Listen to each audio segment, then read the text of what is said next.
मेरे प्यारे दर्शकों को आपकी सबसे पसंदीदा डिबेट शो देश की बहस में दीपक चौरसिया का नमस्कार। कन्याकुमारी से क्षीर भवानी तक, कोटेश्वर से कामाख्या तक, लक्षद्वीप से लेह तक जो सबसे बड़ा मुद्दा होता है उसमें हम आपकी राय जानकर चुनते हैं देश की बहस का विषय।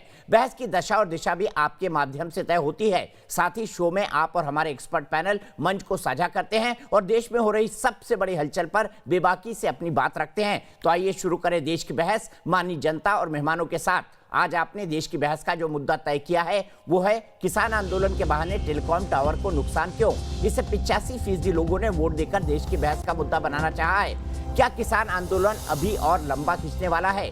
केंद्र और किसान संगठनों के बीच आज नए साल की पहली बैठक विज्ञान भवन में 4 घंटे तक चली, मगर 2 मुद्दों पर मामला जस का तस रहा। उधर पंजाब में आंदोलन के बहाने अब तक 1600 से ज्यादा जियो मोबाइल के टावर्स को नुकसान पहुंचाया गया। डिजिटल युग में जब खाना पीना, पेमेंट, शिक्षा, यहां तक कि परीक्षा सब कुछ ऑनलाइन यानी मोबाइल पर डिपेंड है, ऐसे में सिग्नल ठप होने से क्या क्या दिक्कत होगी इसका अंदाजा आप और हम आसानी से लगा सकते हैं। आज रिलायंस ने हाई कोर्ट का रुख किया और मोबाइल टावर की सुरक्षा और हुड़दंग रोकने की मांग की है। रिलायंस ने पब्लिक फोरम पर अपना पक्ष रखा और कहा कि कंपनी का कृषि कानूनों से कोई लेना देना नहीं है। बावजूद इसके विरोध के नाम पर एक कंपनी को टारगेट करने की घटनाएं थम नहीं रही हैं। आपको बता दें कि नुकसान सिर्फ आम लोगों का ही नहीं बल्कि देश की अर्थव्यवस्था को भी बड़ा झटका लग रहा है। अब तक 27,000 करोड़ से ज्यादा का भी आर्थिक नुकसान हो चुका है। रेलवे का भी पंजाब में कुछ महीनों तक यही हाल रहा।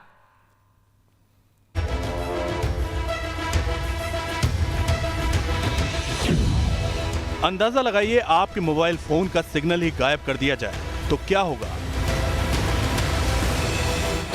कोरोना काल में बच्चों की ऑनलाइन पढ़ाई कैसे होगी? ऑनलाइन पेमेंट से लेकर दूसरी जरूरतों पर क्या क्या असर पड़ेगा? इन दिनों पंजाब में एक दो नहीं बल्कि करोड़ों लोग ऐसी ही मुसीबत झेलने को मजबूर हैं और इसकी वजह है ये तस्वीरें।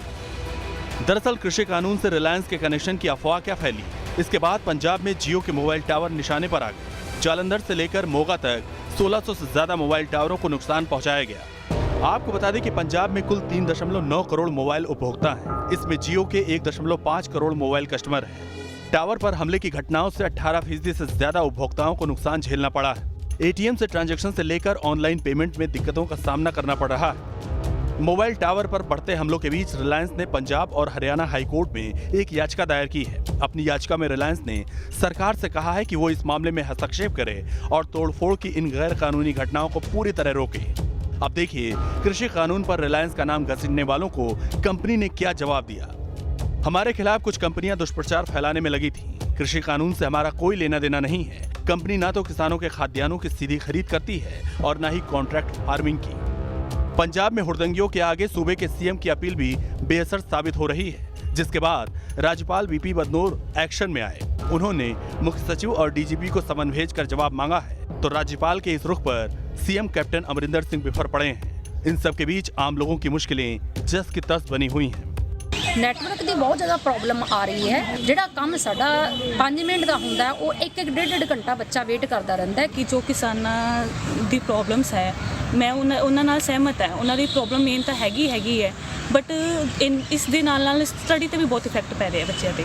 ਅਸੀਂ ਕਿਸਾਨਾਂ ਦੇ ਨਾਲ ਹੈ, ਸਾਡਾ ਕਿਸਾਨਾਂ ਨਾਲ ਕੋਈ ਰੋਲਾ ਨਹੀਂ ਹੈ, ਲੇਕਿਨ ਅਸੀਂ ਇਹ ਕਹਿਣਾ ਚਾਹਾਂਗੇ ਕਿ ਤੁਸੀਂ ਬੱਚਿਆਂ ਦੇ ਭਵਿੱਖ ਨਾਲ ਨਾ ਖੇਲੋ। ਜੋ ਵੀ ਆਪਣੇ ਕਿਸਾਨ ਮਜ਼ਦੂਰ ਆ ਵੀਰ ਜਿਹੜੇ ਮੇਰੇ ਉਹ टावरों को लेके जो प्रोटेस्ट कर रहे हैं बहुत गलत है। कृषि कानूनों के खिलाफ जारी आंदोलन के बीच एक और तारीख आ गई। 3 सूत्रीय मांगों को लेकर 40 किसान संगठन के प्रतिनिधि और केंद्र सरकार के बीच नए साल में पहली बैठक हुई, मगर गतिरोध खत्म नहीं हुआ। अब अगली बैठक 8 जनवरी को होगी।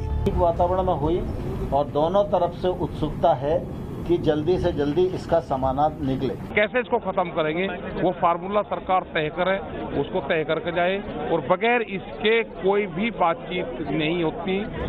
आज देश की बहस में इसी मुद्दे पर चर्चा करने जा रहे हैं कि विरोध प्रदर्शन के नाम पर आम लोगों को नुकसान पहुंचाना कहां तक जायज है।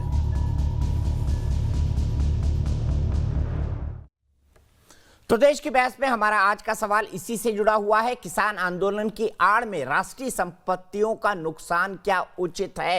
प्राइवेट कंपनी की हो, सरकार की हो, अगर इंफ्रास्ट्रक्चर बना है तो ये राष्ट्रीय संपत्ति है। इसलिए आप हाँ या ना में इसका जवाब दे सकते हैं। आपको जवाब ये कैसे देना है ये आपको पता है। आप हमारी वेबसाइट पर जा सकते हैं, आप हमारे मोबाइल ऐप को डाउनलोड कर सकते हैं, आप हमारे ट्विटर हैंडल पर जा सकते हैं, आप हमारे फेसबुक पेज पर जा सकते हैं। शो के दौरान देश की बहस के दर्शकों की क्या राय है हम आपको दिखाएंगे, और साथ ही साथ अगर आपकी कार्यक्रम के बारे में कोई राय है, सुझाव है, या फिर आप शो के अंदर शामिल होना चाहते हैं तो 9711002266 पर हमें एक व्हाट्सएप कर दें। ये देश का इकलौता बहस का शो है जो सीधे अपने घर से दर्शकों को शामिल करता है। चर्चा की शुरुआत करता हूं। कुछ बेहद ही खास मेहमान हमारे साथ जुड़ेंगे। मेरे साथ जुड़े हुए हैं मनोज गैरोला जी, जो कि एडिटर इन चीफ है हमारे न्यूज नेशन नेटवर्क के, वो मेरे साथ जुड़े हुए हैं। मेरे साथ थोड़ी ही देर में जुड़ेंगे हरीश रावत जी, जो कि फॉर्मर मुख्यमंत्री जुड़ गए हैं। हरीश रावत जी जो कि फॉर्मर मुख्यमंत्री है उत्तराखंड के, और साथ ही साथ वो पंजाब के कांग्रेस मामलों के प्रभारी भी हैं, इंचार्ज भी हैं। साथ ही साथ मेरे साथ शहनवाज हुसैन जी हैं, नेशनल स्पोक्सपर्सन है भारतीय जनता पार्टी के, पूर्व केंद्रीय मंत्री हैं। सबसे कम उम्र के केंद्रीय मंत्री होने का रिकॉर्ड इनके नाम है। अनिल कौशल साहब हैं, एक्स मेंबर है TRAI और टेलीकॉम कमीशन के। आपका भी स्वागत है कौशल साहब। विजय सरदाना जी है, इकोनॉमिस्ट है, कृषि वैज्ञानिक है। सुरेंद्र सिंह राजपूत जी है, कांग्रेस के राष्ट्रीय प्रवक्ता हैं। और कृपाल सिंह साहब हैं मेरे साथ, जो कि सिंधु बॉर्डर से जुड़े हुए हैं और किसानों के नेता हैं। सबसे पहले मनोज सर मैं आपके पास आना चाहूंगा, और अनिल कौशल जी मैं आपके पास आना चाहूंगा और आपसे जानना चाहूंगा, अगर आंदोलन के नाम पर इस तरह से राष्ट्रीय संपत्ति, क्योंकि अगर कोई भी इंफ्रास्ट्रक्चर बना हो, चाहे वो प्राइवेट हो, चाहे वो सरकारी हो, चाहे वो अर्ध सरकारी हो, ये राष्ट्रीय संपत्ति होती है। आप इस नुकसान को कितना जायज मानते हैं, और किसी एक कंपनी को टारगेट किया जाना आप कैसे देखते हैं इसको? देखिए, नुकसान और वेंडलिज्म किसी भी किस्म का हो, कोई प्रॉपर्टी डैमेज होना वो तो निंदनीय है, मगर टेलीकम्युनिकेशन तो एक बहुत ही इम्पोर्टेंट इंफ्रास्ट्रक्चर है। स्पेशली पंजाब में जो बॉर्डर एरिया है, सिक्योरिटी का बहुत इम्पोर्टेंट मामला है। तो सिक्योरिटी मामले में बड़ा केयरफुल होना पड़ता है। आप टेलीकॉम को डैमेज कर रहे हैं, और बेसिकली आप एक तरीके से जो अपने बच्चे हैं, जो एजुकेशन सारा इसी बेस पर टिका हुआ है उनका, थ्रू जूम, और जो हम अपने ऑफिस वगैरह जो अटेंड करते हैं, जो वर्क फ्रॉम होम, ये सब इफेक्ट होता है। इनफैक्ट अभी तक एक्शन बहुत इंपॉर्टेंट लिया जाना चाहिए था। As per telegraph act section 25 there is a provision for 3 years imprisonment for damaging the telecom property. अब सबके चेहरे सब कैप्चर किए गए हैं वीडियो में, तो अभी तक हमें नहीं समझ आता एक्शन क्यों नहीं लिया गया। आपने कहा कि इसका बकायदा 3 ईयर का इम्प्रिजनमेंट है अगर इस तरह के इंफ्रास्ट्रक्चर को नुकसान पहुंचाया जाता है। आपने पढ़ाई की बात की, अब हम पूरी तरह से इंटरनेट और मोबाइल पर डिपेंडेंट है। आपको क्या लगता है ये जो वेंडलिज्म हो रहा है इस तरीके का, सरकार की कार्रवाई, आप क्या इसको संतोषप्रद मानते हैं अभी तक की जो कार्रवाई हुई एज एन एक्सपर्ट? सर, जैसा मैंने कहा कि सारे फोटो कैप्चर हो चुके हैं, जिन जिन लोगों ने केबल काटिया या तोड़े हैं सारे जनरेटर वगैरह, तो इमीडिएट एक्शन होना चाहिए। टेलीकॉम को सेपरेट काउंट करना चाहिए, क्योंकि पूरे कोविड एरिया में, कोविड के पीरियड में हमारा टेलीकॉम ही जो है सबको लाइव रखा, कनेक्टेड रखा, जिसमें हमारा स्कूल चलते रहे, वर्क फ्रॉम होम चलता रहा, ट्रांजैक्शन, मनी ट्रांजैक्शन बिना जाए हो रही है। अगर ऐसे में किसान लोग के या किसान के नाम पर कोई ये काटता है तो अपना ही नुकसान कर रहे हैं। बहुत ही निंदनीय काम है। क्या आपको लगता है सर ये ऑर्गेनाइज तरीके से हुआ है? बिल्कुल, आप देखें लोग आ रहे हैं, सिर्फ एक ही चीज को टारगेट कर रहे हैं और फिर वहां से चले भी जा रहे हैं, और इनफैक्ट हम तो तस्वीरें दिखा रहे हैं किस तरह से ऑर्गेनाइज ढंग से टारगेट किया जा रहा है, और जो लोग खड़े हैं वो मूक दर्शक है, पुलिस वाले भी मूक दर्शक है। देखिए, ये जो एक ही कंपनी को टारगेट किया है तो डेफिनेटली ये ऑर्गेनाइज्ड है, और लोग मूक दर्शक हैं, और फोटो भी दिखा के खिंचवा रहे हैं कि भाई हम देखो हम कर रहे हैं। तो डेफिनेटली ऑर्गेनाइज्ड है, और इसके प्रदर्शन पर की कोई एक्शन तो होना नहीं, तो जितना नुकसान करें हम कर सकते हैं। तो और बिल्कुल तस्वीरों में दिखा रहे हैं सर, तस्वीरों में हम दिखा रहे हैं कि बाकायदा वहां नारेबाजी हो रही है। मैं सीधे चलता हूं मनोज गैरोला सर से। सर, आप कैसे देखते हैं? आप तो इतने साल से टेलीकॉम सेक्टर कवर करते आए हैं, देश की इकोनॉमी कवर करते आए हैं। क्या इस तरह की तस्वीरें आपको कभी पहले दिखाई दी कि ऑर्गेनाइज ढंग से नुकसान पहुंचाया जा रहा हो, और तस्वीरें इसकी गवाही देती? देखिए दीपक, मेरा ये मानना है कि इसके पीछे जरूर कोई वेस्टेड इंटरेस्ट है, जैसा कि आज जियो ने अपने प्रेस स्टेटमेंट में भी कहा है। और ये पहली बार नहीं है कि जब टेलीकॉम में वेस्टेड इंटरेस्ट ने इस तरह की बात करने की कोशिश करी है। आप देखिएगा कि ये फार्मर्स का जो मंच है बहुत बड़ा मंच है। लाखों फार्मर्स ऐसे हैं जिन्हें जेन्युइनली लगता है कि उनके साथ नाइंसाफ़ी हुई है, तो ऐसे में कोई उनको बहकाए, कोई गलत बात बताए और उस मंच का इस्तेमाल करे, तो ये वेस्टेड इंटरेस्ट जो कॉरपोरेट जो राइवलरी है, जो इनके जो कि बिज़नेस में जो इनके साथ कम्पीट करते हैं, वो ऐसा काम करें तो इसमें कोई हैरानी की बात नहीं है। रिलायंस ने आज प्रेस स्टेटमेंट के थ्रू 3 बातें बिल्कुल ही साफ़ कर दी। नंबर 1 कि वो कॉन्ट्रैक्ट फार्मिंग में ना हैं, ना आगे कभी आएंगे। नंबर 2, उन्होंने किसी फार्मर की ज़मीन आज से पहले नहीं खरीदी, ना वो खरीदेंगे। नंबर 3, उन्होंने कहा कि जो रिलायंस रिटेल में जो उनके सप्लायर हैं वो ये इंश्योर करेंगे कि वो जो सप्लायर हैं वो सप्लायर भी MSP से नीचे पे किसान की फसल ना खरीदें। तो मेरे को समझ नहीं आता कि जब ये बात इतनी क्लियर है और जो ये सर्कल्स में ये बात पहले से थी, तो कहाँ से ये चीज़, तो ये जो फार्म लॉज हैं उनको फ़ायदा पहुँचाएंगे जियो को, तो ये बात कहाँ से आ गई? आप देखें ना कि रातों रातों पंजाब में पोस्टर लग जाते हैं कि भाई जो जियो है वो आपकी ज़मीन खरीदना चाहता है, और ये जो ऑर्गेनाइज्ड क्राइम फिर शुरू हो जाता है। मैं आपको 2016 में लेके जाना चाहूँगा, जिस समय रिलायंस की सर्विस शुरू हुई थी। ये सितंबर 2016 की बात है। उस समय 3 एग्जिस्टिंग जो ऑपरेटर थे, एयरटेल, वोडाफोन और आइडिया, इन तीनों ने कार्टेल बनाया, और कार्टेल बनाने के बाद रिलायंस जियो को उन्होंने पॉइंट ऑफ इंटरकनेक्शन नहीं दिए जितने कि देने चाहिए थे। तो इससे क्या हुआ? पॉइंट ऑफ इंटरकनेक्शन क्या होता है कि जब टेलीफोन कॉल एक नेटवर्क से दूसरे नेटवर्क में जाती है तो पॉइंट ऑफ इंटरकनेक्शन के थ्रू जाती है। अगर पॉइंट ऑफ इंटरकनेक्शन जियो को नहीं देंगे तो जियो की सर्विस लॉन्च ही नहीं होगी। तो TRAI ने जब ये बात देखी तो TRAI ने इंटरवीन किया और कंज्यूमर इंटरेस्ट पे उन्होंने इन 3 जो एग्जिस्टिंग ऑपरेटर्स थे उन पे 1000 करोड़ ईच की पेनल्टी लगाई। ये है अक्टूबर 2016 की बात। 3000 करोड़ की क्यूमुलेटिव पेनल्टी थी। आप देखिएगा कि 3 साल तक DOT ने इसके ऊपर कोई एक्शन नहीं लिया, फाइल यहाँ से वहाँ तक घूमती रही। उसके बाद जब 2019 में जो DCC है, जो हाईएस्ट डिसीजन मेकिंग बॉडी है टेलीकॉम में, जिसमें कि फाइनेंस सेक्रेटरी होता है, IT सेक्रेटरी होता है, टेलीकॉम सेक्रेटरी होता है, प्लानिंग कमीशन का सेक्रेटरी होता है, इन सब ने जब ये जो DOT के रिकमेंडेशन को अप्रूव करा, उस बात को भी करीब 2 साल होने वाले हैं और DOT ने एक नोटिफिकेशन तक इन कंपनीज को नहीं भेजा। तो मैं ये आपको ये बताना चाहता हूँ कि ये कंपनियाँ कितनी पावरफुल कंपनियाँ हैं और इनकी आर्म ट्विस्टिंग ये किस तरीके से सेंट्रल गवर्नमेंट का कर सकती हैं। अगर ये सेंट्रल गवर्नमेंट का इस तरीके से आर्म ट्विस्टिंग कर सकती हैं तो स्टेट गवर्नमेंट ने अगर कोई एक्शन नहीं लिया, स्टेट गवर्नमेंट करीब मूक दर्शक की तरह बनी रही, कोई FIR लॉन्च नहीं करी, और ऐसे कैसे हो सकता है कि हज़ारों टेलीकॉम टावर को नुकसान पहुँचा दिया, ऑप्टिकल फाइबर काट दिया और किसी के अगेंस्ट कोई भी एक्शन नहीं हुआ। तो ये इतनी पावरफुल वेस्टेड इंटरेस्ट हैं कि स्टेट गवर्नमेंट का भी इनके सामने कोई मतलब स्टेट गवर्नमेंट ने भी इनके अगेंस्ट कोई एक्शन नहीं लिया। अच्छा दीपक, मेरे को लगता है कि एक और मतलब ये तो बड़ी एक और जो वेस्टेड इंटरेस्ट हो सकता है वो क्या है कि जो रिटेल में जो मल्टीनेशनल कंपनीज़ हैं, वो मल्टीनेशनल कंपनीज़ बेसिकली क्या कर रही हैं कि जो हमारे छोटे मर्चेंट्स हैं उनको डर है कि ये बड़ी मल्टीनेशनल कंपनीज हमें खा जाएंगी, हमारा बिजनेस ख़त्म कर देंगी। और रिलायंस रिटेल की जो स्ट्रेटजी है वो जो छोटे मर्चेंट्स हैं, शॉपकीपर्स हैं, उनको साथ लेके चलना चाहते हैं। उनकी बिजनेस स्ट्रेटजी और मल्टीनेशनल्स की बिजनेस स्ट्रेटजी में बहुत बड़ा अंतर है। तो एक जो कॉरपोरेट राइवलरी है वो ये भी है। तो ये किसानों का जो आंदोलन हुआ, किसानों का जो मंच हुआ, का जो ये एक बहुत बड़ा मंच है, मेरे को लगता है कि ये काफ़ी सारे वेस्टेड इंटरेस्ट हैं जो इसका फ़ायदा उठा रहे हैं।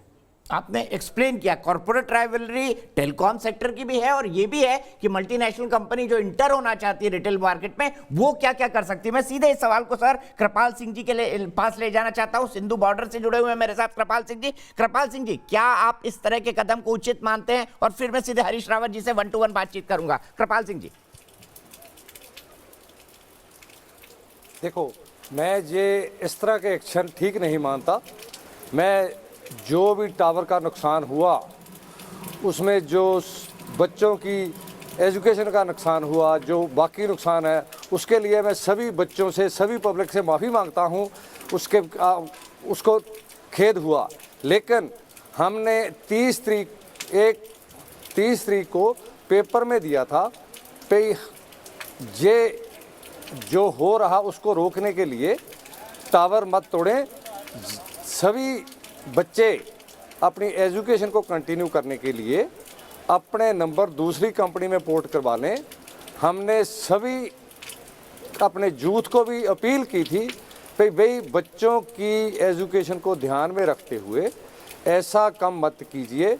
लेकिन दुख इस बात का है कि हम आंदोलन पिछले 4 महीने से लगातार लड़ रहे हैं, केंद्र सरकार उस पर गंभीर नहीं है। ठीक है, मैं इस पर आऊंगा सर, मेरे पास बहुत वक्त है। सिंह साहब, लेकिन मैं एक सवाल आपसे मौजूद पूछना चाहता हूं जो बेहद जरूरी है। हम इस डिस्कशन पे जरूर आएंगे, पूरी बातचीत होगी, 1 घंटे की बातचीत होगी, लेकिन मैं सवाल ये जानना चाहता हूं, मुझे बताइए कृषि कानून है, इसमें एक इंडस्ट्री घराने का क्या लेना देना इन कानूनों से? वो साफ कर रही है कि ना तो वो कॉन्ट्रैक्ट फार्मिंग में आएगी, ना वो इस तरह से प्रोक्योरमेंट करती है, एमएसपी से नीचे वो माल नहीं खरीदती है, और उसने ये सब बातें कोर्ट के अंदर लिख कर दी हैं। आप फिर भी कहेंगे कि इसको निशाना बनाया जाए किसी एक company, X company, Y company, और मैं एग्जाम्पल के लिए बोलूं, रिलायंस जियो को क्यों निशाना बनाए किसान? उनका क्या वेस्टेड इंटरेस्ट है इसमें? कंपनी कह रही है कि इन कानूनों से हमारा कोई लेना देना नहीं। आपको बताऊं, इसका जे कह रहे हैं, मैं आपको बताऊं, आरटीआई इंफॉर्मेशन है, पूरे इंडिया में 18,608 गोदाम बन चुके हैं कृषि उत्पादन को स्टोर करने के लिए। वो किसके हैं? इस कंपनी के नहीं तो और किसके हैं? ये कंपनी कहने से ऐसे बात नहीं चलेगी। हमने अपील की थी, बच्चे नंबर पोर्ट करवाना चाहते थे, लेकिन कंपनी ने मैसेज बंद कर दिया है। कंपनी ने मैसेज बंद कर दिया, ट्राई ने कोई एक्शन नहीं लिया। हमने पेपर में दिया, हमने मीडिया में दिया, लेकिन उस पर ट्राई ने एक्शन नहीं लिया, गवर्नमेंट ने एक्शन नहीं लिया। हमने बोला था कनेक्शन पोर्ट करा लो, आपने नौजवानों को बोला था ऐसा काम मत कीजिए, बच्चों की एजुकेशन का नुकसान हो रहा, लेकिन कंपनी ने मैसेज बंद कर दिया, नंबर पोर्ट नहीं होने दिया। मैं हरीश सर से एक सवाल लूं, उससे पहले मनोज सर के पास जाना चाहूंगा। मनोज सर, आप हमारे आंदोलनकारी किसान की बात सुन रहे हैं, वो कह रहे हैं गोडाउन बन गए, ये क्या वाकई मिस इन्फॉर्मेशन है या डिसइन्फॉर्मेशन है जो फैलाई जा रही है? और क्या आज जो रिलायंस ने हाई कोर्ट के अंदर कहा है उससे जो बातें किसान सिंह साहब कह रहे हैं वो मैच करती हैं? नहीं, देखिए ये बिल्कुल भी मैच नहीं करती हैं, क्योंकि ये इन्फॉर्मेशन कहाँ से आई ये किसी को नहीं मालूम। क्योंकि आज आप देखिएगा कि हमारे जब रिपोर्टर जब आज फील्ड में गए, तो हमारे रिपोर्टर्स ने जब फील्ड में किसानों से जब उनसे पूछा कि भैया आपको ये किसने बताया कि जो जियो है आपकी ज़मीन सारी खरीदना चाहती है या फिर आपको नुकसान पहुंचाना चाहती है, उन्होंने बोला कि ये बात हमें हमारे नेताओं ने बताई। अब उनके नेताओं को ये बात किन सोर्सेज से पता चली, कहाँ से पता चली, ये इसका कोई भी अता पता नहीं है। ये बिल्कुल ही मिस इन्फॉर्मेशन है जो कि वेस्टेड इंटरेस्ट ने फैलाई है। दूसरी बात दीपक, मैं पॉइंट आउट करना चाहूँगा कि सिंह साहब ने एक बड़ी इंटरेस्टिंग बात बोली कि हमने बोला है कि जो टावर टूट गए हैं उसके कारण जिन सब्सक्राइबर को नुकसान हो रहा है वो सब्सक्राइबर सारे के सारे एयरटेल और वोडाफोन में पोर्ट करा लें। टूट गए नहीं बोले, मैं टूटने से पहले बोलता हूं, तो आप टूटने से पहले बोलता हूं, टूटे है ना, ठीक है ना भाई, टूटा है, टूटने के बाद हो रहा ना भाई, सर्विस वो चल नहीं रही। तो अब ऐसी तो यही तो जो वेस्टेड इंटरेस्ट है, यही उनका एम था और वही अपने एम में सक्सेसफुल हो गए। और ये होने के बावजूद भी देखिए मैं कुछ और बोल रहा हूं, आप कुछ और बोल रहे हो। हाँ जी, बोलिए सिंह साहब। बोलिए, सर आपसे बात करना चाहते हैं। हमने बोला था, देखो हमने बोला था ये टावर मत तोड़िए, बच्चों की पढ़ाई का नुकसान, एजुकेशन का नुकसान हो रहा। हाँ, आप बच्चे 15 दिन में अपने नंबर दूसरी कंपनी में पोर्ट करवा सकते हैं क्योंकि आपका नुकसान ना हो, इस बहाने आपका जो नुकसान हो रहा वो ना हो। लेकिन आपने उससे पहले ही मैसेज देना बंद कर दिया, नंबर पोर्ट ना हो। नहीं, तो इसका मतलब में आगे सारा नुकसान ना, तो इसका मतलब कि ये जो कॉन्स्पिरेसी चल रही थी उसके बारे में आपको पता था कि अगले 10 दिन में इनकी सर्विस डिस्टर्ब होंगी क्योंकि इनके टावर तोड़े जाएंगे, फाइबर काटी जाएगी। तो इसने पहले ही आपने बोल दिया 10 दिन पहले कि भैया अगले 10-15 दिन में इनके टावर टूटेंगे, इसलिए आप पहले ही इसको पोर्ट कर लो। नहीं, ऐसा नहीं, तो हमारी मंशा ऐसी नहीं बताइए ना, तो आपने कैसे ये चीज वो है, आपने जो कस्टमर को ये सारी की सारी वो है हमने तो जब टावर तोड़ने शुरू कर दिए नौजवानों ने, तब हमने अपील की थी, हमने संयुक्त मोर्चे की तरफ से अपील की थी तो बच्चों की एजुकेशन को ध्यान में रखते हुए टावर मत तोड़िए। हाँ जी, 15 दिन कोई इस पे एक्शन नहीं आना चाहिए। बच्चों को नंबर पोर्ट कराने दीजिए। 15 दिन में मसला हल हो जाना है। अब इस बाद में यही तो वेस्टेड इंटरेस्ट है। कॉर्पोरेट राइवल्स हैं, बिजनेस राइवल्स हैं, उनका यही कॉर्पोरेट इंटरेस्ट है कि मोबाइल नंबर पोर्टेबिलिटी करके उनके सब्सक्राइबर उनके कॉम्पिटिटर के पास चले जाएं और उन्हीं की भाषा आपने बोली। एक सेकंड के लिए मैं हरीश रावत जी के पास जा रहा हूं। कौशल साहब कुछ कहना चाहते हैं। कौशल साहब, क्या कहता है कानून इस बारे में? एज एन एक्सपर्ट आप क्या कहेंगे? देखिए, मैं ये कहना चाहता हूँ, नंबर पोर्टेबिलिटी के क्लियर कट गाइड रूल्स है। अभी तक अगर किसी को तकलीफ होती है पोर्टिंग में तो TRAI को शिकायत दर्ज कर सकता है। मेरी इंफॉर्मेशन के मुताबिक किसी ने शिकायत दर्ज नहीं की। इसका मतलब है छोटे मोटे लेवल पर किसी ने ट्राई किया होगा पोर्ट करने में। तो ये जो स्टेटमेंट है ये करेक्ट नहीं है, क्योंकि पोर्टिंग में दिक्कत होती तो न्यूज़ पेपर में अच्छी तरह आ जाता कि पोर्टिंग में दिक्कत आ रही है। हमने कोई ऐसी खबर नहीं सुनी कि पोर्टिंग में किसी को दिक्कत आई है। और दूसरा, ये तो बहुत ही अजीब सी कॉन्स्पिरेसी लगती है कि नंबर पोर्ट करा लो, उसके बाद टावर टूटते रहे। तो ये थोड़ा सा सिचुएशन ठीक नहीं है। ठीक है, मतलब कहीं कुछ गड़बड़ है, कहीं कुछ मिस इन्फॉर्मेशन है। उसके लिए मैं सीधे हरीश रावत जी के पास चलता हूं, फिर शहनवाज भाई के पास जाऊंगा। हरीश रावत जी, मैं आपसे जानना चाहता हूं, आप पंजाब के इंचार्ज हैं सर, कैप्टन साहब के रहते हुए ऐसा क्यों हो गया सब कुछ? ये क्या साजिश है? ऐसा लग रहा है साजिश है, क्योंकि पुलिस वाले तस्वीरों में खड़े हुए हैं। पुलिस वाले की तस्वीरें भी दिखा दीजिए। देखिए, पहली बात ये है, इसको पूरे देश को समझना चाहिए और मैं समझता हूँ इस बहस में बैठे हुए सब लोगों को ही समझना चाहिए कि ये मसला केवल कानून व्यवस्था का नहीं है। ये मसला एक बहुत बड़ा इशू है और पंजाब जैसे स्टेट के अंदर आप हर मुद्दे का समाधान कानून व्यवस्था के तरीके से नहीं निकाल सकते, एक पुलिसमैन के तरीके से नहीं निकाल सकते। आपको लोगों को पर्सुएट करना पड़ता है और इसीलिए लगातार हमारे मुख्यमंत्री अपील कर रहे हैं लोगों से और हमारे लोगों के पास जा रहे हैं कि कह रहे हैं भाई ऐसा नहीं होना चाहिए। स्थानीय आधार पर जगह जगह जो है हमारी कमेटियां लोगों को सेंसिटाइज उनको समझा रही हैं कि आप ऐसा करेंगे तो इससे आपके बच्चों की पढ़ाई का नुकसान हो रहा है, दूसरी चीजें हो रही हैं। लेकिन मुश्किल ये है कि मैं ये कॉर्पोरेट राइवलरी आदि के प्रश्न पर नहीं जाना चाहता। मैं दो बातें आपसे जानना चाहता हूँ कि इस मामले को इतना एस्केलेट क्यों होने दिया जा रहा है, जब किसानों को ये बिल मंजूर है ही नहीं। तो एक जो बहुत ही सटीक और बहुत त्वरित समाधान है, आप उस समाधान को क्यों नहीं अपना रहे हैं? नहीं, मैं आपकी बात से एग्री करता हूं सर। हम उस पॉइंट पर जाएंगे, लेकिन मुझे पहले ये तो समझाइए, अगर कोई अपराध कर रहा है तो क्या सरकार या कानून व्यवस्था या प्रशासन उसको समझाने जाएगा या उसके खिलाफ FIR करके जेल में डालेगा? बिल्कुल, दोनों चीजें की जाएंगी, मगर पहली कोशिश ये होनी चाहिए कि चीजें बिगड़े नहीं।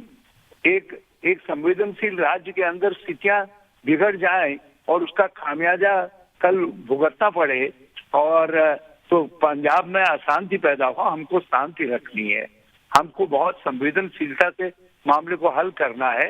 किसान एक तरफ अपनी जान हथेली में लेकर के कोरोना काल के अंदर इस कड़कड़ाती ठंड में मरने के लिए तैयार बैठ करके दिल्ली के दरवाजे पर खड़ा है।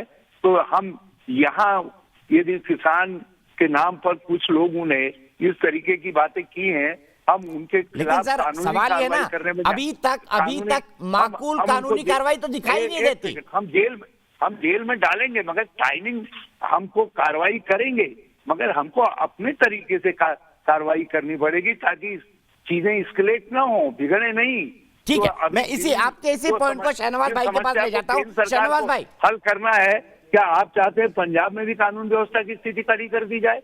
और दूसरी बात, अभी मैं कॉर्पोरेट राइवलरी की बात सुन रहा था, ये कैसी सरकार है जो कॉर्पोरेट घरानों को अनुशासन में नहीं ला पा रही है?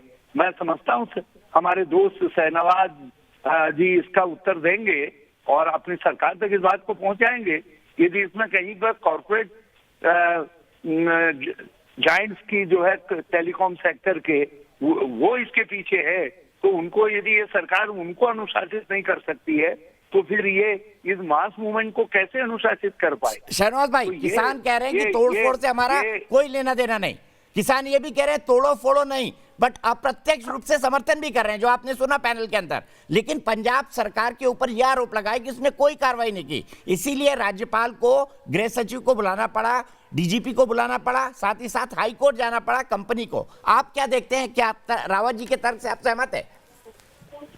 देखिए, एक काम करें ना, ये कानून व्यवस्था की जी स्थिति तो को सज्जन ये आदमी सुधार हैं सकते हैं। और हमने इनसे शुरू में कह दिया वो था, ये जब हमने कानून उनका बनाए अपना बयान और है। इन्होंने कुछ धमकी देने की कोशिश लेकिन की, उस समय हमने साफ तौर पर कह दिया था कानून कि का भाई, अगर आप राज चाहो स्थापित करना, तो लॉ आपको एंड ऑर्डर बर्खास्त जो करना है, चाहते हो तो बर्खास्त कर लीजिए, लेकिन किसानों लॉ के एंड ऊपर ऑर्डर जो है वो आपने ठोक सब्जेक्ट दिया है। ये नुकसानदायक है। रावत जी इसीलिए बोल रहे हैं, हमने फिर मैं विधानसभा में सर्वसम्मति से कानून बना करके गवर्नर साहब को दिया।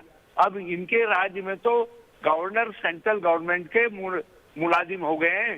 जो काम एसएसपी और डीएम को करना चाहिए, उस काम को ये हमारे माननीय राज्यपालों से ले रहे हैं, चाहे वो चंडीगढ़ में बैठे हुए राज्यपाल हों या पश्चिमी कलकत्ता में बैठे हुए राज्यपाल हों या कहीं और बैठे हुए राज्यपाल हों।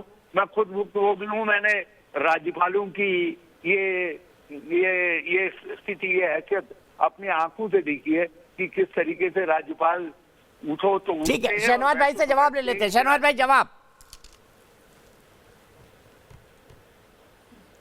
मैंने कहा कि रावत साहब एक सज्जन व्यक्ति हैं और मुख्यमंत्री भी रहे हैं, केंद्र में मंत्री भी रहे हैं, हमारे साथ पार्लियामेंट में भी बहुत साल साथ रहे।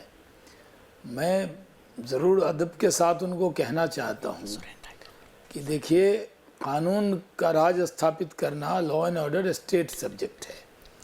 अगर आंदोलन कोई करे, सरकार के खिलाफ करे या किसी और के खिलाफ करे, तो आंदोलन में सरकारी संपत्ति हो या देश की संपत्ति हो या कोई प्राइवेट सेक्टर की भी बनाई हुई संपत्ति में गवर्नमेंट का तो बहुत बड़ा एक हिस्सा होता है कि वो टैक्स पेयर है, उसने इंफ्रास्ट्रक्चर बनाया है, अपने देश की कोई संस्था है, उसको तोड़ फोड़ करना, उसको जलाना, उसको टावर को गिराना, ये कहीं से भी जायज़ नहीं है। लेकिन पंजाब सरकार वहाँ पे हाथ धर के बैठी है, वो कोई एक्शन नहीं ले रही। ऐसी जगह जहाँ लोग कानून हाथ में ले रहे हैं, वहाँ पे अगर एक्शन लेती तो ये घटना नहीं घटती। महामहिम राज्यपाल को बुलाकर वहाँ पूछना पड़ा कि आखिर क्या वजह है कि आप रक्षा नहीं कर पा रहे। लोग टावर पे खड़े हैं, लोकल थाने को मालूम नहीं है क्या, लोकल एसपी को नहीं मालूम है। सरकारी संरक्षण में अगर आप किसी चीज़ को विरोध कराएंगे तो ये कहीं से वाजिब नहीं है। जहाँ तक किसानों का सवाल है, किसान भाई यहाँ बैठे हैं, यहाँ पे मैं उनको कहता हूँ कि आपने तो खुद ही वादा किया कि आपका आंदोलन शांतिपूर्ण है, तो ये तो आपके आंदोलन को बदनाम कर रहे हैं। फिर आप कह रहे हैं कि हम पहले कह रहे थे कि नंबर बदल लो, इसका मतलब आपकी योजना का पार्ट था क्या? ये देश में जो बच्चे पढ़ रहे हैं उनका क्या कसूर है? ठीक है, आप सड़क पर बैठे हैं, व्यापार हो नहीं सकता, लोग आने जाने में दिक्कत है, जो लोग धरने पे बैठे हैं उनको भी दुश्वारी है, वो सब आप कर रहे हैं, आपका अधिकार है। लेकिन मासूम बच्चे जो आजकल ऑनलाइन क्लासेस कर रहे हैं और ज़्यादातर लोगों के पास नेट की फैसिलिटी जो थी वो सब बर्बाद कर दी, उन बच्चों का भविष्य आपने ख़राब कर दिया। वो बच्चे, उनका क्या कसूर है? आप सरकार का विरोध करते तो अमरिंदर सिंह के दरवाजे पर प्रदर्शन करते, कांग्रेस के नेताओं को पूछते या विपक्ष के नेताओं के पास जाते। लेकिन बच्चों का क्या कसूर है? जब आपने उसके पढ़ाई को रोकने का काम किया, किसानों का हक चाहिए और बच्चों का हक कौन देगा? तो ये बड़ी ज़्यादती है, इसको रोकना चाहिए, आपको अपील करना चाहिए और वहाँ के सरकार को इस पर कार्रवाई करनी चाहिए। जब आपकी बातचीत चल रही है सरकार से, 7-8 दौर की बात हो गई, एक दौर की और बातचीत होगी, उस पर कुछ हल निकलेगा। जब आपने ही कहा है पूरे दुनिया को कि आपका आंदोलन शांतिपूर्ण है, तो ये टावर तोड़ो अभियान जो है, ये आपके आंदोलन को शांतिपूर्ण तो नहीं रहने देगा, ये तो आपके आंदोलन को भी बदनाम करता है और बच्चों के भविष्य को भी खराब करता है। ठीक है, शहनवाज भाई, जस्टिफाई किसी को नहीं करना चाहिए। यहीं से मैं बहस को आगे ले जाऊंगा। हरीश रावत जी का फोन कटा हुआ है, इसलिए सुरेंद्र राजपूत जी के पास चलता हूं। राजपूत जी, क्या आप उचित मानते हैं इस तरह की कार्रवाई को? दूसरा सवाल ये, पंजाब सरकार मूक दर्शक क्यों बनी रही? कारण क्या है कि वो मूक दर्शक ही बनी रही और 1600 टावर राज्य के अंदर तोड़ दिए गए? दीपक भाई, दो चीजें बड़ी स्पष्ट हैं। कहते हैं ना कि किससे करें शिकायत, कैसी ये दुश्वारी है, और मुलजिम भी सरकारी है और मुंसिफ भी सरकारी है। मैं आपको तीन बातें शहनवाज भाई की बात से, मनोज साहब की बात से और आपकी बात से निकाल करके देना चाहता हूं। मनोज जी ने एक बहुत बढ़िया बात कही कि कॉरपोरेट राइवलरी है जिसका कि क्या नाम उपभोक्ता भी नुकसान उठा रहा है और पंजाब का किसान भी नुकसान उठा रहा है। तो सच बात यह है कि अगर उपभोक्ता और किसान दोनों ही नुकसान और साजिश का शिकार हो रहे हैं, तो केंद्र के कंज्यूमर अफेयर्स और कॉर्पोरेट मिनिस्ट्री क्या कर रही है? वो अंडे छील रही है, आलू छील रही है, ये देखने की बात है। शहनवाज जी यहाँ पर बड़े नेता बैठे हैं, अगर कॉर्पोरेट लोग साजिश रच रहे हैं अपने राइवल कॉर्पोरेट के साथ में, तो उनको सब कुछ केंद्र पे कैसे डाल सकते हैं? अभी केंद्र ने, राज्यपाल ने आपके डीजीपी और चीफ सेक्रेटरी को बुला लिया, सरकार हल्ला मचाने लग गई कि केंद्र हमारी सरकार को अस्थिर कर रही है। सुनिए, मतलब दोनों लॉजिक तो नहीं हो सकते ना, दोनों तरफ के आपके फेवर में। मेरी बात सुन लीजिए भाई। जो जितना समय आपने शहनवाज जी को शांति से दिया, उतना समय मुझे भी दे दीजिए। आपको भी दूंगा और आपकी पार्टी के रावत साहब को भी दे रहा था, सीनियर नेता है। मैं तो आप ही की बात कह रहा हूं। सुन लीजिए। नहीं, आप हरीश रावत जी को भी टोक रहे थे, खैर अपनी जगह पर है, वो आपकी व्यावसायिक मजबूरियां हैं, मैं समझता हूं। मैं ये कह रहा हूं कि अगर हमारा एक तरफ आपकी क्या राजनीतिक मजबूरी है जो आप भोला भाला है, एक तरफ आप कहते हैं किसान भ्रम में है, एक तरफ आप कहते हैं किसान को विपक्ष के नेता भ्रम में कर रहे हैं। राजपूत जी, आपने मेरी व्यावसायिक मजबूरी तो बता दी, आपकी क्या राजनीतिक मजबूरी है कि आप टावर तोड़ने वालों को पकड़ नहीं रहे? ये बता दीजिए फिर। मैं वो भी बताऊंगा, चिंता मत कीजिए। मैं मनोज जी की बात का भी और आपकी बात का भी, मनोज जी से मैं सहमत हूं, बहुत अच्छी बात इन्होंने कही। आप मेरी बात को समझिए, आप बीच में टोक दे रहे हैं। मैं आप जितना बड़ा प्रस्तोता नहीं हूं, तो मेरा बीच का तारतम्य टूट जाता है। मैं ये कह रहा हूं आपसे कि आप देखिए, एक तरफ भारतीय जनता पार्टी और आप लोग सभी लोग कह रहे हैं कि किसानों को विपक्ष ने भरमा दिया।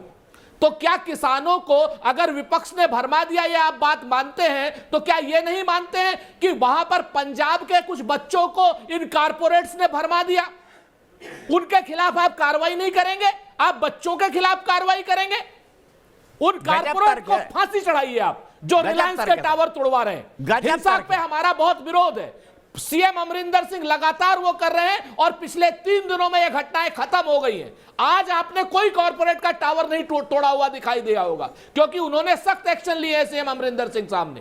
कानून व्यवस्था राज्य सरकार का विषय है और कानून व्यवस्था को करने के लिए सीएम अमरिंदर सिंह पूरी तरीके से कटिबद्ध है। लेकिन ये जो कॉर्पोरेट के लोग हैं, इनके खिलाफ अगर कॉर्पोरेट मिनिस्ट्री कार्रवाई नहीं करती है, तो ये माना जाएगा कि नरेंद्र मोदी जी की सरकार दोनों तरफ से खेल रही है। सर, कितने गिरफ्तार हुए, कितने एनएसए पर केस हुआ? एनएस ये केस आप बता दीजिए, डाटा दे दीजिए मुझे, कितने गिरफ्तार हुए? 151 वाले हैं। आप इस तरीके की बात मत कीजिए।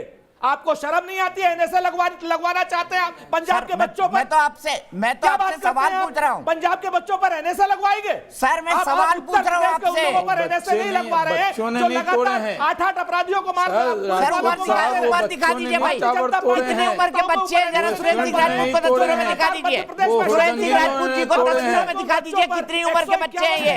सुरेंद्र सिंह राजपूत जी को दिखा दीजिए कितनी उम्र के बच्चे हैं। शहनवाज जी, वो बच्चे नहीं हैं, वो मासूम बच्चे हैं। वो सुरेंद्र सिंह राजपूत जी को दिखाइए कितनी उम्र के बच्चे हैं। स्कूल के स्टूडेंट का पढ़ना दुश्वार किया है उन्होंने। सर, जो सरकारी और प्राइवेट संपत्ति को नुकसान पहुंचाता है वो राष्ट्रद्रोह ही करता है।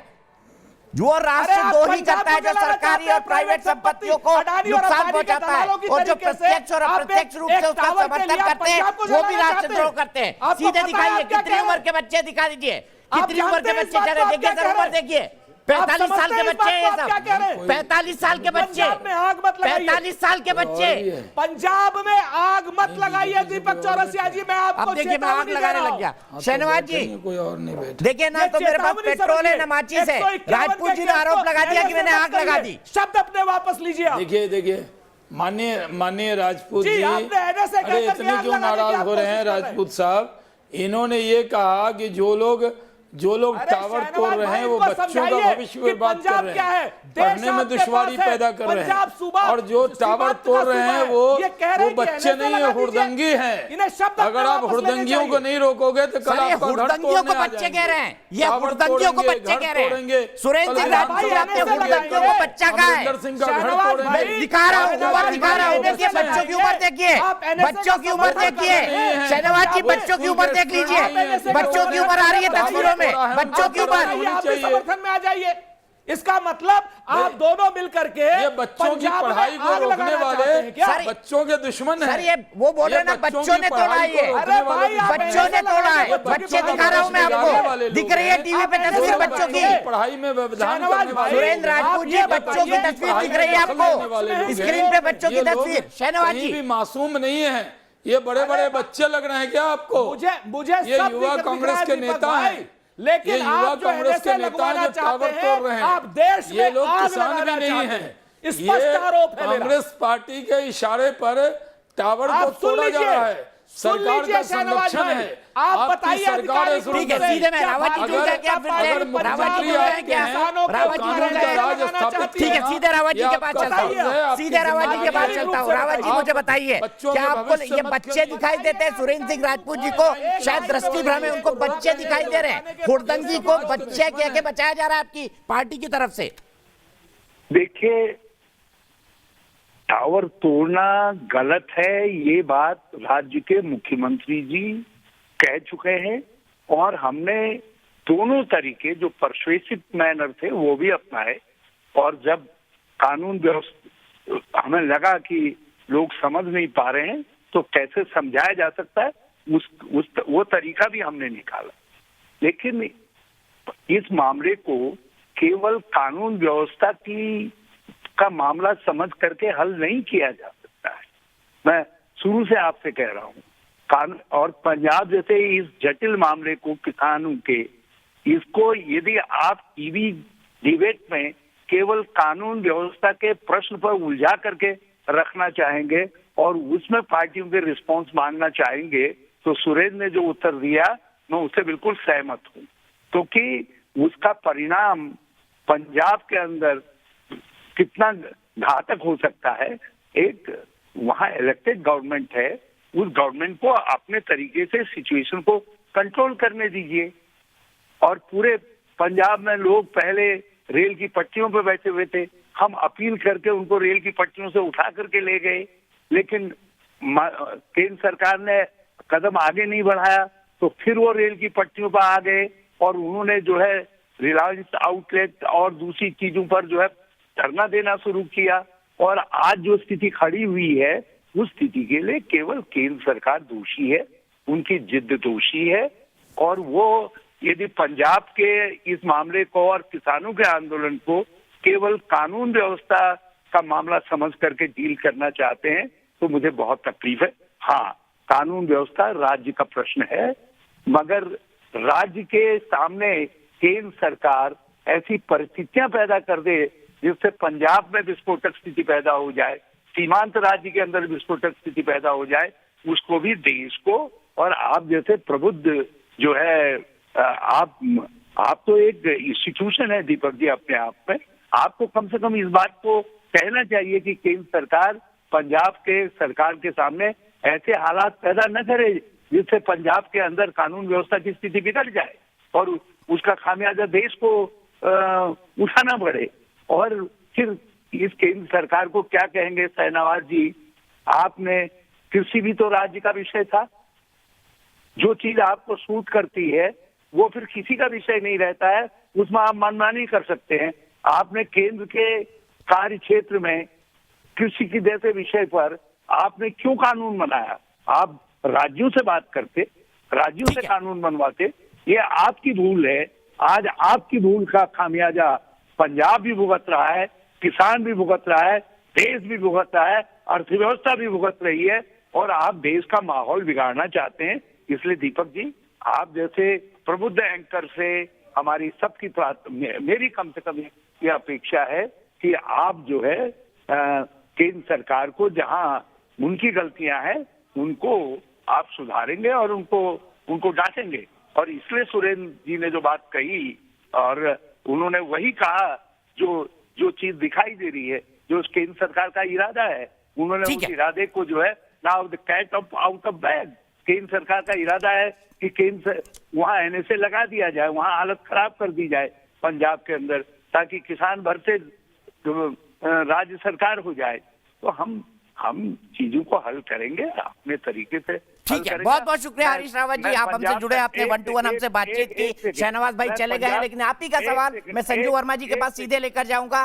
संजू वर्मा जी, आरोप है कांग्रेस का आप लोगों पर कि आप जानबूझकर पंजाब की स्थिति से खिलवाड़ कर रहे हैं, और फिर उसके बाद मैं बहस खोलूंगा। मेरे साथ कृपाल सिंह जी हैं, उनके पास जाऊंगा, बहुत देर से वो हाथ उठा रहे हैं। संजू वर्मा जी, संदर्भ ये था कि मोबाइल टावर ऑर्गेनाइज ढंग से क्यों तोड़ दिए गए, 1600 मोबाइल टावर।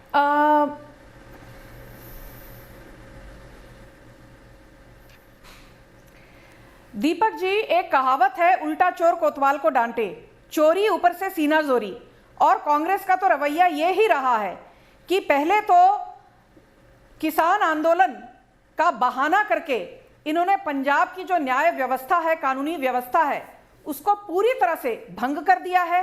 आप देखिए, बीजेपी के 31 बड़े नेताओं के घर के सामने जाकर कांग्रेस के यूथ विंग के और महिला मोर्चा के जो इनके नेता हैं, वो जाकर नारेबाजी, झंडेबाजी, आंदोलनबाजी करते हुए पाए गए और अमरिंदर सिंह ने चुप्पी साध ली है। दूसरी बात, इनके कांग्रेस के ही MP हैं रवनीत सिंह बिट्टू, जो कहते हैं अब तो खाली 31 नेताओं के घर के सामने आंदोलन किया है, बीजेपी के किसी नेता को पंजाब में उनके घर से बाहर निकलने नहीं देंगे। ये जो धमकीबाजी की राजनीति ये लोग करते हैं, मुझे आश्चर्य और ताज्जुब इस बात का है कि रवनीत सिंह बिट्टू और अमरिंदर सिंह से तो कुछ सवाल पूछने का साहस नहीं है कांग्रेस के जो मध्य वर्गीय नेता हैं, पर यहां पर आकर बीजेपी के ऊपर ताना कसना और बीजेपी को हर चीज के लिए कटघरे में खड़ा करना, ये इनका पुराना रवैया रहा है। मैं ये पूछना चाहती हूं कि क्या अमरिंदर सिंह खुद ये बात के लिए अपने आप को दोषी ठहराएंगे कि नहीं कि जहां पर पंजाब में 9000 से ज्यादा जियो के टावर्स हैं, 1500 से ज्यादा जियो टावर्स पर जो वैंडलिज्म, तोड़फोड़, दंगाई और गुंडाईपन हमको देखने को मिला, उस पर कितने लोगों को जेल की सलाखों के पीछे भेजा है? क्या वहां के लोकल SP के खिलाफ कोई एक्शन लिया गया है? पंजाब के DGP से क्या दीपक जी आपने कोई औपचारिक स्टेटमेंट का ऐलान हुआ है कि भाई हमें खेद हुआ है, हम फलाना करेंगे, हम इनको सलाखों के पीछे भेजेंगे? कुछ नहीं, कांग्रेस का काम है टीवी डिबेट पर आना। मैं आलोक जी के पास जाऊंगा, लेकिन मैं कुछ कमेंट जो 8:30 बजे से मेरे साथ जुड़े हुए उनसे ले लेता हूं। विजय सरदाना जी, संजू जी यहीं पे रुकिए। विजय सरदाना जी, मैं आपसे जानना चाहूंगा, जो ये ट्विस्ट है आंदोलन का, इसको आप किस तरीके से एनालाइज करेंगे? क्योंकि आप प्रखरता से इस बात को उठा रहे हैं कि भाई नहीं, किसान कानून अंततः किसानों का भला ही करेंगे। इस ट्विस्ट को कैसे देखेंगे, जो नया ट्विस्ट आया है कि मोबाइल टावर तोड़ दो, इसका बहिष्कार करो, इसके साथ ये करो?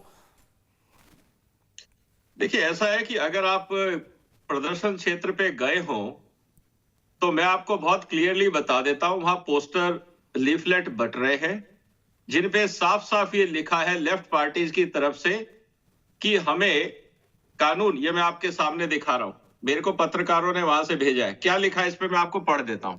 पढ़ दीजिए। किसान आंदोलन को पूंजीवाद विरोधी आंदोलन में तब्दील करो, ये वहां पोस्टर बिक रहे हैं, बट रहे हैं, मतलब तिरपाल लगा लगा के लोग पोस्टर बांट रहे हैं।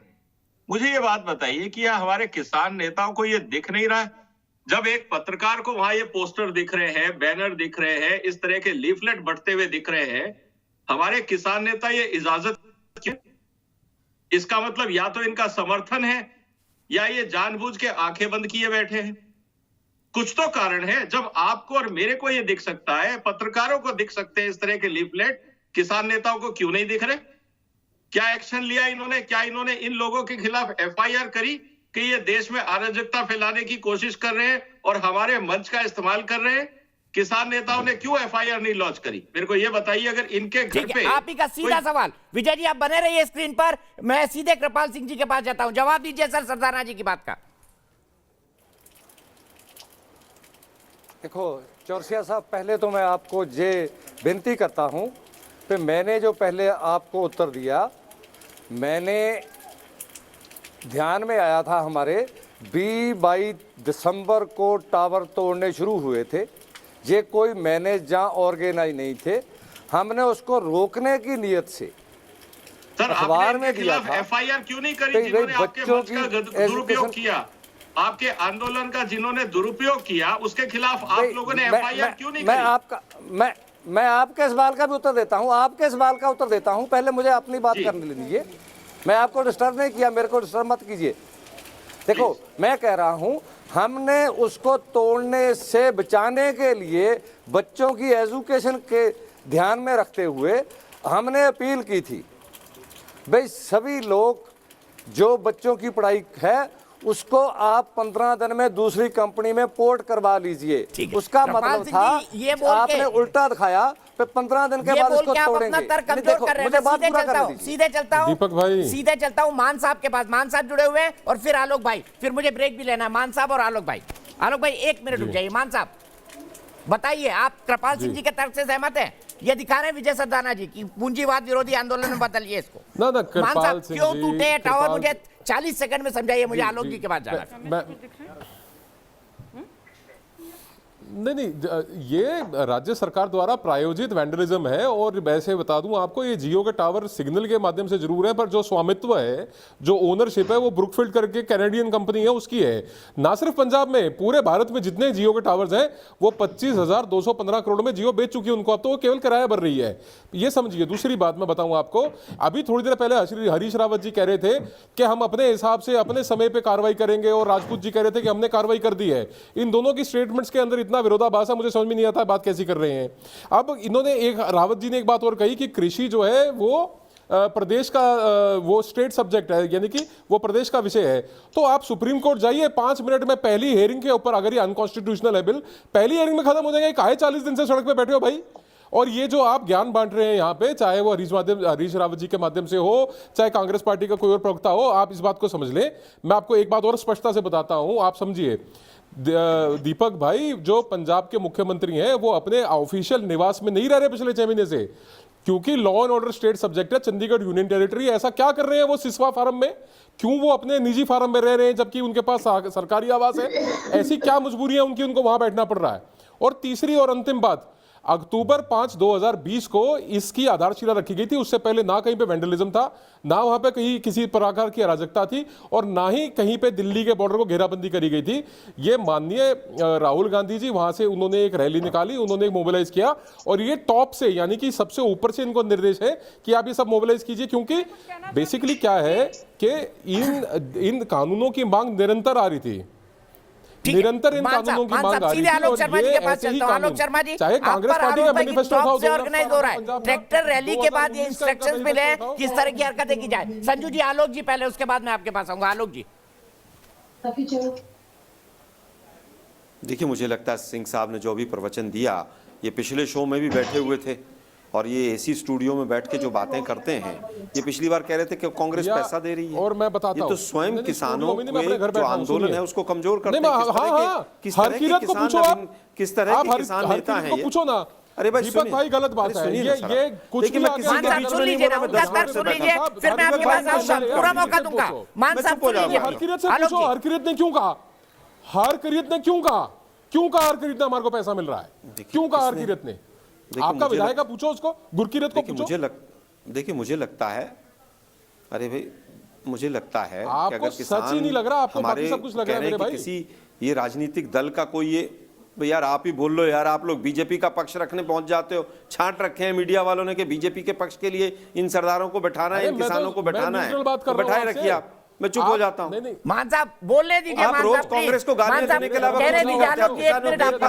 बोलिए आप। मान साहब बीजेपी ने प्लांट करा, बीजेपी ने प्लांट कर रखा है न्यूज नेशन में। आपको शांत रहिए थोड़ी देर।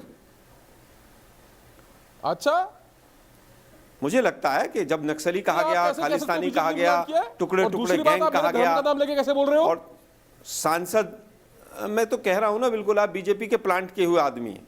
दोबारा रिपीट कर रहा हूं मैं, और न्यूज नेशन ने छांट के आपको बैठा रवनीत रखा बिट्टू है। ने क्यों और कहा कहूं दोबारा लाशें रिपीट बिछा देंगे? करूं? रवनीत बिट्टू बीजेपी का सांसद है क्या? दीपक जी, गुरकीरत आपका विधायक है, वो बीजेपी का विधायक है अरे क्या? उसके ऊपर कई बार चर्चाएं हो चुकी हैं, आप मुद्दे पर बात कर आप लीजिए। झूठ बोलने के लिए आते हैं टीवी पे। हरीश रावत जी मीठा मीठा झूठ बोल गए। मान साहब चुप हो जाइए, सिर्फ आलोक शर्मा जी को ऑडियो। मान साहब प्लीज, मुझे ब्रेक पे जाना है, मेरा पूरा टाइम निकलता जा रहा है। आलोक जी, ये मान साहब प्योरली बीजेपी के भेजे गए लोग हैं।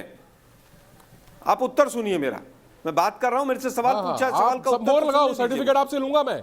नक्सली कहा गया, खालिस्तानी कहा गया, टुकड़े टुकड़े गैंग कहा गया, पहले कहा गया पाकिस्तान और चीन से पैसा आ रहा है, अब कह रहे हैं कि अब पैसा कांग्रेस दे रही है।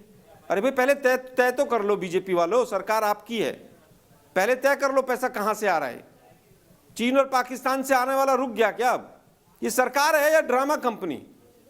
अगर पैसा चीन और पाकिस्तान से आ रहा है और कांग्रेस पैसा दे रही है, तो आप लोग क्या पकौड़े तल रहे हो? रोकते क्यों नहीं चीन और पाकिस्तान से पैसे आने वाले पैसे को? 3-4 चीजें हैं। पहला सवाल यही है कि किसी भी तरह के टावर को नहीं तोड़ा जाना चाहिए, लेकिन क्या जम्मू कश्मीर में 1 साल तक जब वहां पर तमाम मोबाइल सेवाएं बंद की थी, तब किसी एक बीजेपी के लीडर ने कहा कि वहां के बच्चे पढ़ने चाहिए? नहीं कहा।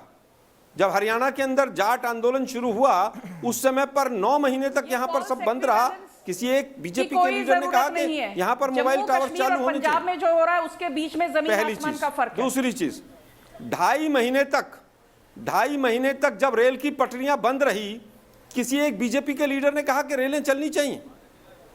1.5 महीने से जब किसान वहां बैठे हैं, 60 से ज्यादा किसानों की शहादत हो गई, आप लोग तो बीजेपी वाले चलाते थे ना #जस्टिस फॉर सुशांत राजपूत। अरे भाई बीजेपी वालों, एक जस्टिस फॉर किसान भी चला दीजिए। चला सकते हैं क्या? आप लोग क्या चलाते हैं? 3-3 घंटे का शो में चलता है, इमरान खान की गर्लफ्रेंड चलवाते हैं आप लोग टीवी चैनल पर। 2.5 महीने तक किसान जो हैं पंजाब में वहां पर बैठे रहे सड़कों पर और पटरियों पर, लेकिन किसी ने कोई ध्यान नहीं दिया। दोनों से रिक्वेस्ट करो, ब्रेक लेना है, ब्रेक के बाद सीधे प्रयागराज चलेंगे। प्लीज एक ब्रेक।